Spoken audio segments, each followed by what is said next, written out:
All right, so for each of you, we want to see who you would rather try to survive. You have to test your chance of survival against one of these two. Would you choose to try to survive Jigsaw or Pinhead? Wow. Mike, you want to go first?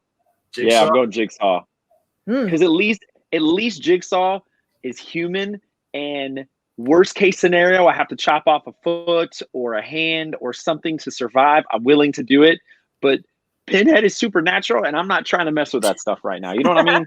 That's a good point. That's a good answer. Oh my God. All right. See, I was actually going for Pinhead, oddly enough. Because I feel like with Saw, it's like you one day you're just going to your car and then you just fucking wake up and and that's it, you're fucked. I mean, sometimes Pinhead, you're just like hanging out with him in the room, and maybe you can get the hell out of there before the chains start coming to attack you. I'm gonna go with Pinhead on this one. All right. There's no wrong answers. All right, here's the next one. I apologize, Pennywise or Art the Clown. I apologize. I'm so sorry, but you got to choose one. I'm gonna go with you on this one. You go first. Oof. Well, I'm going to say Pennywise because I'm a little biased. And I think, I mean, I already know his Achilles heel, so I just got to kind of just, throw some profanities at him and he's good to go. There you go.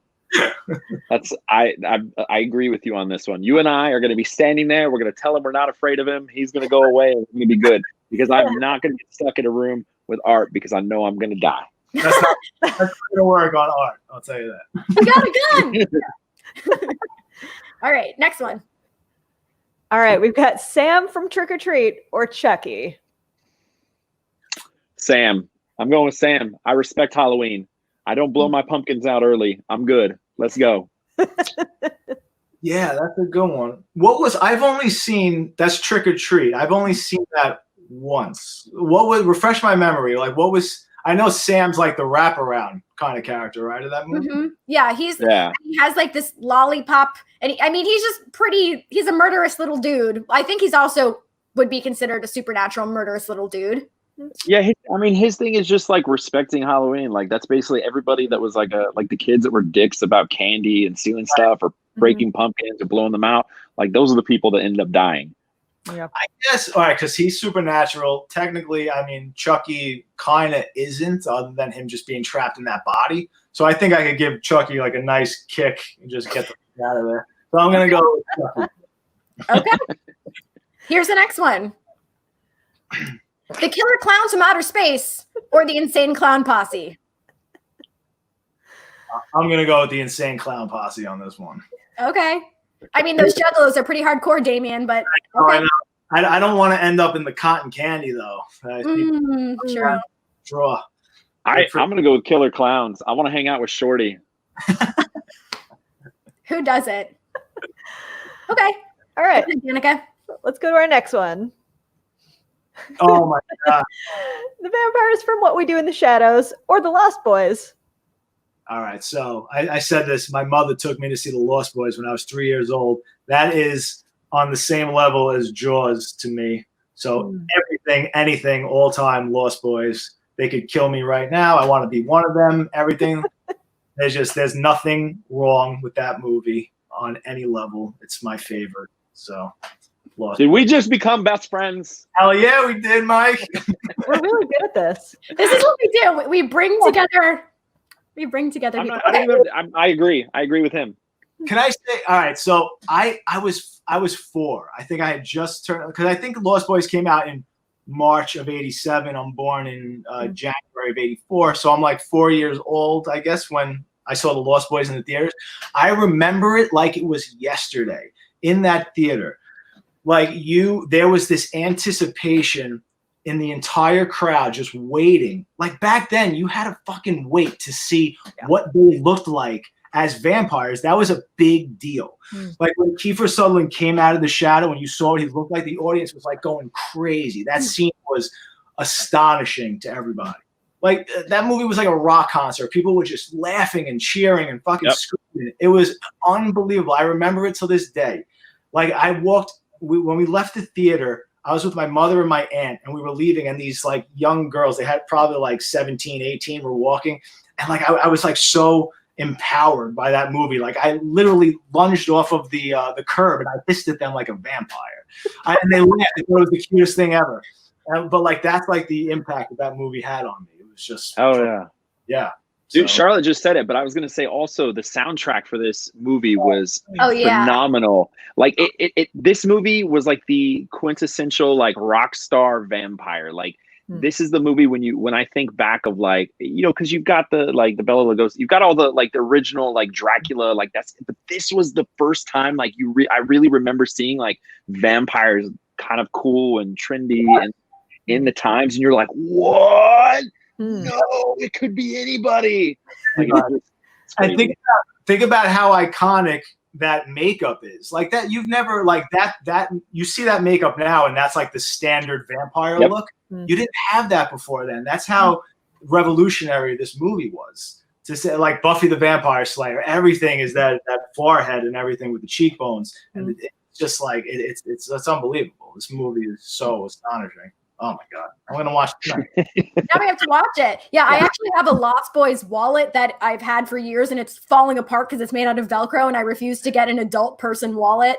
So, and also, Mike, maybe you can help me out with this. Gangrel from The Brood. I think he was actually inspired from the Lost Boys, right? Yeah, I believe so. Yeah, and yeah, even the whole Brood idea, I think, was all Lost Boys.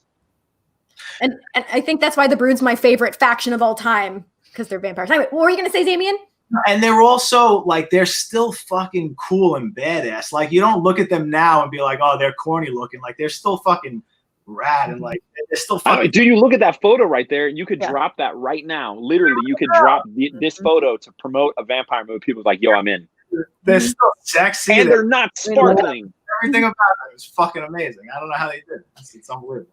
They also look like my favorite metal band. All right. So now we're going to switch up the game just a little bit. So this is just a game of would you rather. So here we go.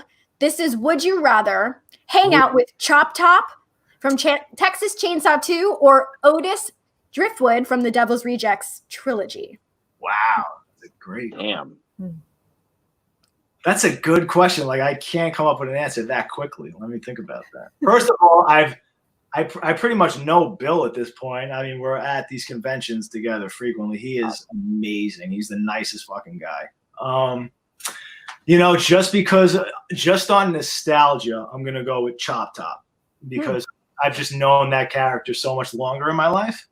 But can't take anything away from Otis. He's a fucking badass. He's cool as hell. But I'm gonna go. Yeah. I'm going to go with Bill. I'm going to go with Otis for sure. Otis. Just for me, just because like, I think he's such a great character actor in this. And there's just so many great moments from those films. And I'm going with Otis. I would love to hang out with him. Bad choices. Well. All right. Next one. So yeah. Sorry. So this is a tough one. How this is terrible. Terrible. I don't know how you would answer this, but would you rather get a special effects tutorial from Tom Savini or Rick Baker? That's terrible. I love them both so much, but obviously I got to go with Tom Savini. But I mean, I am almost equally as obsessed with Rick Baker as I am Tom Savini. You know, Rick Baker's he's on a different level than almost every other makeup artist. If you watch, and he has the first Academy Award for makeup. Yeah, for American Werewolf. American Werewolf. I mean, there's been like, I don't know what the word is like, but like complimentary or whatever. But like makeup artists have gotten awards, but that was the first time it was a category because of American Werewolf in London. They were like, all right, this is something else. We got to make this a regular thing now. So he really elevated the art to another level. I mean, you talk to any makeup artist, and Rick Baker is at the top of the round, the Rushmore of makeup artists. There's no doubt. So, but Savini, my guy. Oh, I love me some Savini. I've met him a couple times. He, for those who don't know, he did the WWE Zombies. He did all that stuff. He also, I don't know if it was him or one of the guys on his team actually did the mask for The Fiend. in the WWE. So, like Right. they're always around. Like these guys are, every time we go to Pittsburgh, like we always see them. They're great. However, when I was a kid, watching that transformation sequence in American Werewolf was one of those moments that I vividly remember blew my mind. Like I just couldn't fathom how it's just such a genuine sequence. Like when you go back and watch it, even still to this day, with the practical effects and everything they did, it was just such a good, it won the award for good reason, because it's still to this day holds up. Like I got to go with Rick Baker on this. All right. Well, and before we go to the next one, we should mention that our guest for next week, because we're actually bringing back Corey Taylor, he had his mask made by Tom Savini for his new Slipknot mask, which is pretty awesome. I did know that. Yeah. Yeah. All right. Love Next me some one. Slipknot. Is this one me or you, Danica? Oof. That's you. Okay, so which mask would you rather wear for social distancing, which is very important right now? Michael Myers or Ghostface? Myers. Easy. I think that they just announced a new Scream that David Arquette is going to be in once again. Today, and they're trying to get Bruce Campbell. Yeah. Very cool. Which kind of hurts a little bit because it's like no Wes Craven. It's like you kind of only want him associated with it, but I'll be there. I'll check it out for sure.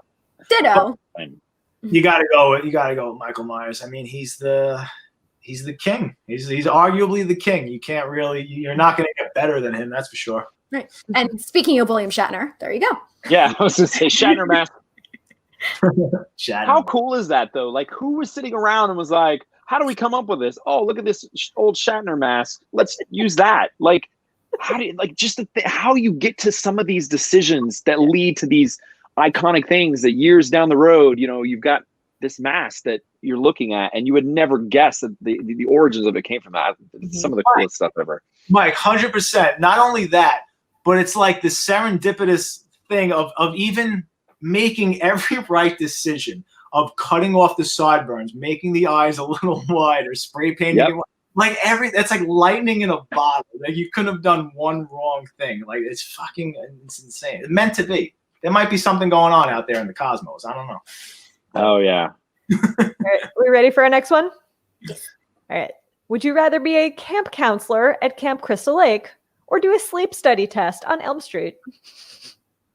Definitely a camp counselor. Same. At least they got laid. True. That's so pathetic that I wasn't even thinking about that. I'm here for you. I'm here for you. We made this too easy. All right, our last one. I believe this is our last one. Would you rather spend a night at the Overlook Hotel from The Shining, or would you rather spend a night in Pet Sematary? Ooh. I mean, I would definitely rather be in a hotel. I grew up my entire life. My backyard was a cemetery, and it's my. They've got a full bar. You got friends there built in. Come on. You can go dancing. Got your own blood elevator. I'm gonna go with the hotel. Oh, my dude Mike's down there. Look at that. Shout out to you, Mike. Woo-hoo! Okay, so you would choose The Shining. Wait, I have a question for you guys. Maybe you know this. I do not. Okay, the frozen body of Jack Nicholson at the end of The Shining. Is it Jack Nicholson or is it a dummy? Oh, I don't know. I bet you Mike knows that. Mike in the chat. Mike, do you know the answer to that? He is a like genius when it comes to this. He's my horror go-to. So let me see. Let's see if he knows. Mike, do you know if the body at the end is actually Jack or if it was? Let's see if he's typing. See if he's in there. Well, I want to know now. I never even thought about that. Yeah. My money's on prop. What, Danica? My money's on prop. It's Jack. It's Jack. Wow. Does he know for sure? But I'm gonna go with Mike on this one. Yeah, thanks, Mike. We appreciate you, man. Wow. If he put it there, he knows. And now he's backing it up. He's saying it's him. So he just doubled down. So wow, that's impressive.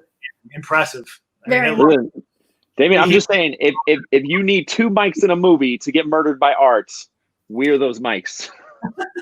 Nice.